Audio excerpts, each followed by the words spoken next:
네, 안녕하세요. 주님의 마음을 받는 중요한 시간, 주마중입니다. 어제도 주님의 마음을 잘 받으셨어요? 하나님의 마음을 받는다라는 것 같이 영광스럽고 좋은 것은 없을 거라고 생각을 합니다. 주님의 마음이, 하나님의 마음이 내 마음에 쑥 들어오는 순간 우리는 걱정도 없어지고요. 명확한 방향이 세워집니다. 주님의 마음을 따라가기만 하면 되니까는요. 오늘은 무엇에 대한 마음일지 기대가 되는데요. 오늘은 주님이 기도에 대한 마음을 주시는 것 같아요. 디모데전서 2장 1절입니다. 디모데전서 2장 1절 말씀입니다. 그러므로 내가 첫째로 권하노니 모든 사람을 위하여 간구와 기도와 도고와 감사를 하되. 아멘. 아멘. 다시 나누겠습니다. 그러므로 내가 첫째로 권하노니 모든 사람을 위하여 간구와 기도와 도고와 감사를 하되. 아멘. 네, 오늘 이 말씀 쉬운 성경 버전으로 나누겠습니다. 첫째로 모든 사람을 위해 간구하며 기도하십시오. 다른 사람을 위해 중보 기도하는 것을 잊지 말고 감사하는 마음을 가지십시오. 아멘. 아멘. 네. 이번에는 새번역 버전입니다. 그러므로 나는 무엇보다도 먼저 모든 사람을 위해서 하나님께 간구와 기도와 중보 기도와 감사 기도를 드리라고 그대에게 권합니다. 아멘. 네, 오늘 이 귀한 말씀을 함께 나눌 책이 있어서 나눕니다. 만나교회 김병삼 목사님의 새로운 책이 나왔는데요. 제목은 하나님의 마음 알기입니다. 우리의 삶에서 이보다 더 중요한 것은 없다 라고 고백을 합니다. 하나님의 마음 알기. 하나님의 마음 알기 중에서 기도에 대한 영역, 특히 기도 중에 중보 기도에 대한 영역에 대해서 같이 나누길 원합니다. 글의 제목은요, 하나님의 마음 알기 중보 기도입니다. 약 36년간 많은 설교를 했는데 어찌 보면 참 쓸데없는 설교를 한 건 아닌가 하는 생각이 들곤 합니다. 말씀은 딱 하나로 귀결되는데 하나님의 마음을 알고 그분이 기뻐하시는 게 뭔지를 분별한다면 다른 말은 필요 없을 텐데 말입니다. 그래서 저는 근래에 이 말을 참 많이 합니다. 결국 우리 신앙의 귀결점은 하나님이 기뻐하시는 것을 무엇인지를 묻는 것이라고요. 당신은 하나님의 마음, 그분이 기뻐하시는 게 뭔지를 생각하며 살아가나요? 하나님의 뜻이 이루어지는 것이 정말 내 인생의 복이라고 믿나요? 진정으로 그렇게 믿는다면 그 뜻을 묻는 기도를 할 것입니다. 그렇지 않는다면 우리가 어떻게 하나님 앞에 하나님의 뜻대로 이루어 달라고 기도할 수 있을까요? 그런데 이번에는 하나님의 뜻을 꺾는 기도에 대해 이야기하려고 합니다. 아니, 여태 하나님이 기뻐하시는 기도는 하나님의 뜻을 이루는 것이라고 말하고는 갑자기 하나님의 뜻을 꺾는 기도라니요. 말이 안 되는 것 같지요. 하나님의 뜻이 이루어지는 게 맞는데 하나님의 뜻을 꺾어도 유일하게 그분이 기뻐하실 때가 있습니다. 나 자신과 내 욕망이 아니라 하나님의 자녀를 위해 기도할 때입니다. 이런 기도를 중보 기도라고 합니다. 모든 중보 기도가 하나님의 뜻을 꺾는 기도라는 말이 아닙니다. 단지 하나님의 자녀를 위해 기도할 때 하나님의 뜻을 꺾는 기도를 할 수도 있다는 것이지요. 자녀를 키우면서 너 이걸 잘 지켜야 해. 이걸 안 하면 아빠한테 혼나는 거야 라고 했는데 자녀가 그것을 어기고 잘못을 저지르면 부모는 매를 들고 징계하는 게 마땅하지요. 그러나 그때 신나서 벌을 주는 부모는 없을 겁니다. 그것이 약속이고 공의고 아이를 잘되게 하는 심판이라고 생각하기 때문에 혼낼 뿐 매를 든 부모의 마음은 무척 아픕니다. 만일 그때 옆에서 누가 역시 그 아빠는 참 공의로워 잘하는 거야 라며 손뼉을 친다면 그 아버지의 마음이 기쁠까요? 오히려 누군가가 말려주기를 원할 겁니다. 좀 참으세요. 자녀에게 한 번 더 기회를 주실 수 없나요? 이렇게 말려주면 못 이기는 척하고 매를 내려놓을 텐데 말입니다. 마지못해 내 뜻을 꺾을 수 있도록 누군가 말려줬으면 하는 게 아버지의 마음이지요. 하나님의 마음도 사실은 그분의 마음을 돌이키는 게 아닐까요? 자식을 둔 부모라면 이해가 될 것입니다. 중보기도는 바로 이런 아버지 마음을 이해하는 기도입니다. 혹시 내 가족이나 사랑하는 사람이 하나님께 범죄하여 심판을 받을 만하다면 그때 내가 해야 할 기도가 바로 중보기도입니다. 자녀가 분명히 잘못된 길로 가기에 하나님의 공의와 심판이 임해야 하는 순간이지만 그 심판을 유보하시도록 하나님의 또 다른 본성인 자비와 사랑에 기대어 드리는 기도입니다. 다시 말해 하나님의 공의와 심판을 용서와 자비로 바꿀 수 있는 기도이며 하나님의 마음을 따라가는 기도라고 말할 수 있습니다. 그래서 아름답습니다. 하나님의 사랑과 자비를 드러내게 하는 기도니까요. 하나님을 향한 우리의 사랑, 그리고 우리를 향한 하나님의 사랑만이 공의를 넘어선 자비와 용서의 기적을 만들 수 있습니다.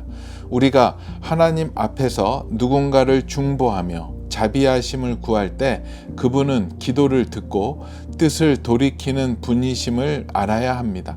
그래서 중보기도에 힘과 능력이 있는 것입니다.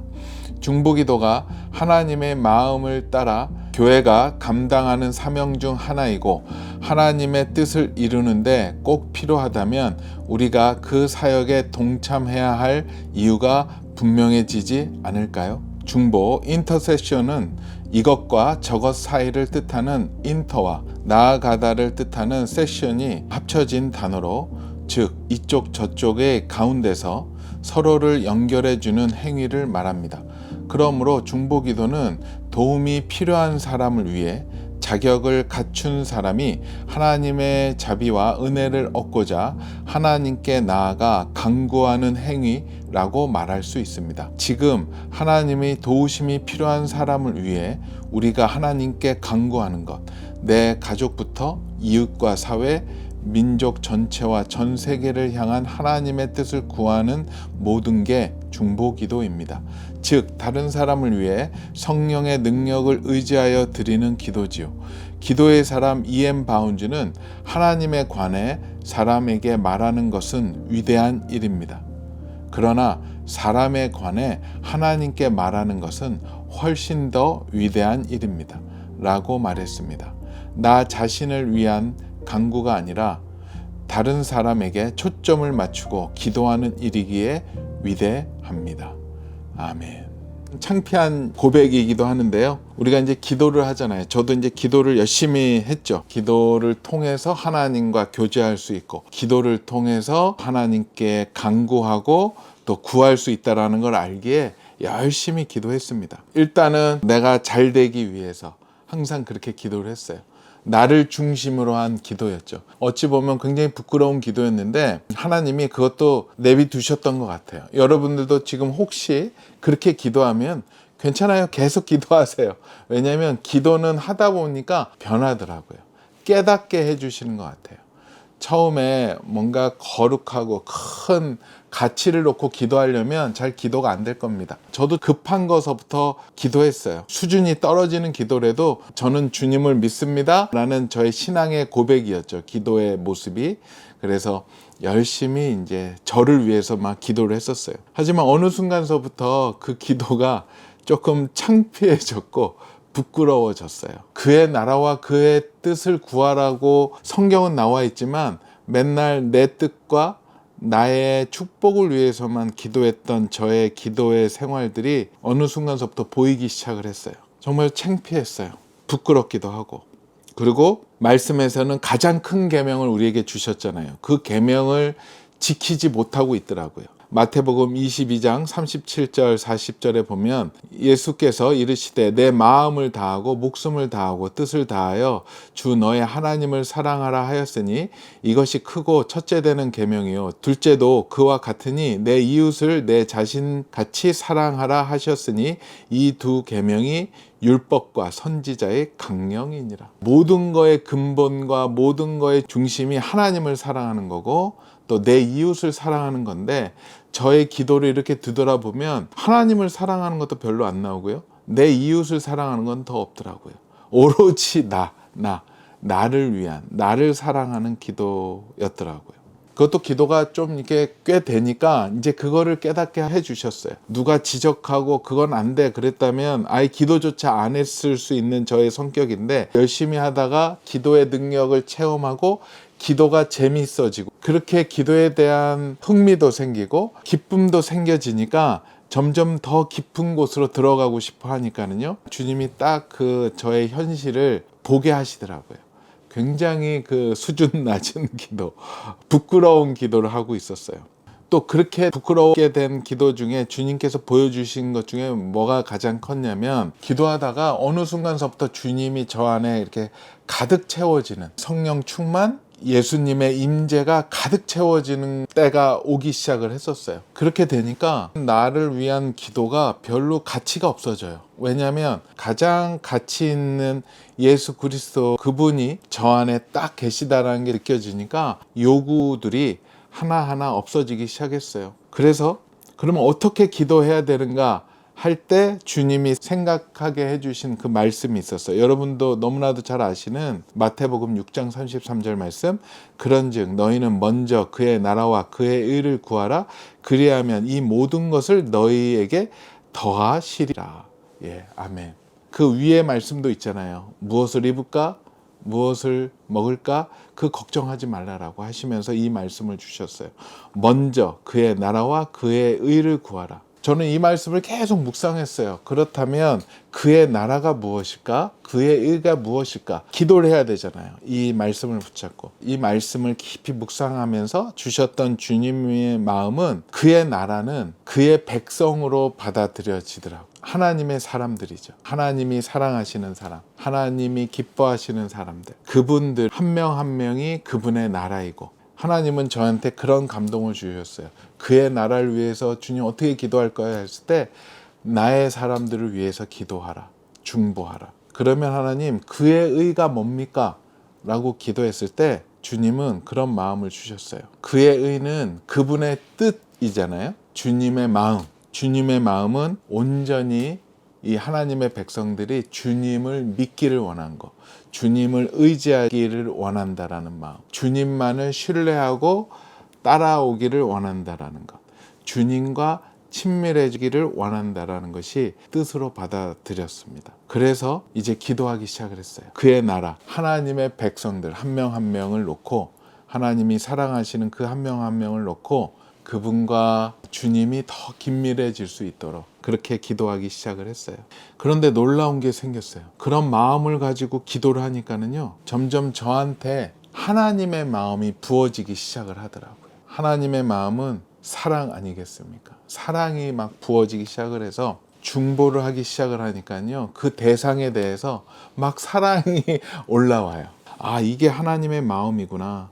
조금씩 알아가게 되죠. 그런데 그가 하나님에서 멀어지기 시작을 하면은, 그를 위해서 중보할 때도 보면 하나님의 마음이 동일하게 느껴져요. 안타까워하시고 잡고 싶어하는 마음, 다시 돌이키게 하고 싶은 마음이 점점 들어오더라고요. 중보 기도를 할 때 저는 이제 그렇게 합니다.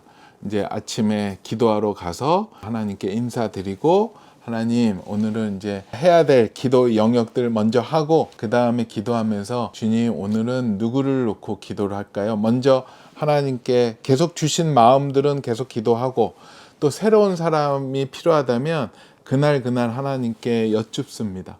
그러면 하나님이 그때마다 전혀 생각지 못했던 사람들이 생각이 나요. 근데 그분이 생각이 나면 그분의 사연은 알 수는 없지만 그냥 믿음으로 받아요. 아, 하나님이 이 사람을 놓고 중보하라고 하셨나 보다 해서 이제 그 사람을 놓고 기도하기 시작을 합니다. 근데 참 재밌고 즐거운 일들이 많이 생기더라고요. 중보기도 해보신 분들 아실 겁니다. 그 중보기도를 하기 시작을 하면 막 새로운 일들이 생겨서 막 기대감이 많아져요. 어느 날은 기도할 때 우리 저자 목사님 중에 한 분이 요즘에는 좀 왕래가 없었는데 생각이 갑자기 나더라고요. 그래서 아, 이분이 요즘에 뭔가 기도가 필요하신가 보다, 내가 중보해야 되겠구나 해서 열심히 중보하기 시작을 했죠. 또 그 다음 날 또 돌아와서 주님께 기도할 때 어저께 이 목사님을 놓고 기도했습니다. 주님, 더 기도해야 될까요? 라고 할 때 주님이 또 마음을 주시면 또 그분을 또 계속해서 기도하고요. 또 다른 분이 생각이 나면 기도의 대상을 옮겨갑니다. 그분들은 모르지만 저 혼자서 막 이렇게 다닙니다. 그래서 그분을 한 일주일을 아마 기도하게 하셨던 것 같아요. 그 다음에 이제 또 하나님이 새로운 사람 마음을 주셔서 이제 기도를 하고 있죠. 그런데 그분을 이제 그 기도 후에 우연찮게 한 몇 달 후에 한번 뵀어요. 근데 저도 몇 달 후에 뵈니까 기도했던 거를 좀 까먹었었죠. 근데 그분과 얘기하다 봤더니 그 몇 달 전에 굉장히 어려운 일이 있었다라는 거예요. 교회에 시험이 들어가지고 굉장히 힘든 상황에 몰렸었다. 그래서 굉장히 마음도 힘들고 어려웠는데 또 많은 분들이 중보해 줘서 자기가 회복이 됐다 하니까 마음이 막 뛰는 거예요. 막 생색내고 싶고. 근데 이제 말씀드리기 전에 하나님께 마음을 또 드렸죠. 하나님 한번 얘기할까요? 했더니 하나님이 아무 말씀 안 하세요. 찌찌 하시는 것 같았어요. 그래서 아무 얘기는 안 했습니다. 아, 그랬습니까? 그러면서 뒤돌아서는데 너무 속으로 기쁨. 와, 하나님이 내 기도를 땅에 떨어지지 않게 하셨구나. 하나님이 나한테 말씀한 데는 그 이유가 있구나. 그것을 믿게 되었어요. 물론 그 이후에도 많은 분들 중보했지만 결과는 잘 모르지만 중보하는 그 시간이 저에게는 너무나도 기뻤고 즐거웠고, 그런데 더 놀라운 선물은요, 은혜였어요. 누군가 나를 위해서, 나도 그렇게 기도를 하기 때문에 누군가 나를 위해서 기도하고 또 하늘에서 그 우편에서 또 말할 수 없는 탄식으로 우리를 위해서 중보하시는 분 계시잖아요. 그분의 존재, 그분의 기도가 들리기 시작하고 위로가 되고 함께하게 되더라고요. 저는 중보기도의 가장 큰 유익은 그거라고 생각을 해요. 내가 더욱더 그분 앞으로 들어가고 그분과 함께 있고 그분의 임재 가운데 있다라는 것을 깨닫는 그 기쁨이 아닌가. 지금도 계속 중보하고 있습니다. 우리 규장과 가피풀 직원도 몇 명 있어요. 근데 하나님이 그를 위해서 중보하라 그래서 많이 또 있잖아요. 그런 느낌이에요. 그는 내가 자기를 위해서 기도하는지 모르지만 저는 항상 기도하고 있어요. 근데 그를 만나면 이렇게 미소가 나와요. 미소가 나오니까 굉장히 사랑이 많은 사람인 양 알고는 있는데 중보를 하면 미소가 나오더라고요. 우리 주마중 식구들은 어떻습니까? 중보. 하나님의 최고의 선물이고 하나님과 더욱더 하나가 되는 그런 은혜가 되었던 것 같습니다. 아까 읽었지만 E.M. 바운즈의 그 고백이 너무 멋있는 고백이에요. 기도의 사람 E.M. 바운즈는 하나님에 관해 사람에게 말하는 것은 위대한 일입니다. 그러나 사람에 관해 하나님께 말하는 것은 훨씬 더 위대한 일입니다. 라고 말했습니다. 너무 멋있는 말이죠. 말씀 나누겠습니다. 그러므로 내가 첫째로 권하노니 모든 사람을 위하여 간구와 기도와 도고와 감사를 하되. 아멘. 같이 기도하겠습니다. 주님 감사합니다. 주님 감사합니다. 주님, 오늘 그 중보 기도에 대해서 주님의 마음을 흡족해 하고 기쁘게 해드리는 중보 기도에 대해서 같이 나누었습니다. 주님, 저희의 그 기도가 주님을 기쁘시게 하며 또한 우리 하나님의 백성들을, 하나님의 나라를 회복시키는데 도움이 되는 밑거름이 되게 허락하여 주시옵소서. 주님, 저희가 기도는 하지만 저희도 누군가의 중보 기도 대상자가 되어서 나를 위하여 기도해 주신 분이 많이 있음을 압니다. 저희가 더 많은 사람들을 섬기고 주님 앞에 중보하는 하나님의 백성들 되게 허락하여 주시옵소서. 감사하오며 거룩하신 예수 그리스도 이름으로 기도합니다. 아멘. 그래요. 중보한다는 것이 정말로 기쁩니다. 우리 오늘 말씀처럼 먼저 또 하나님이 생각나게 해주신 분들을 위해서 중보하기 시작을 하면요, 그것이 그의 나라와 그 의를 구하는 첫걸음이 되지 않을까 저는 생각합니다. 우리 중보 기도에서 우리 만났으면 좋겠습니다. 오늘도 블레싱.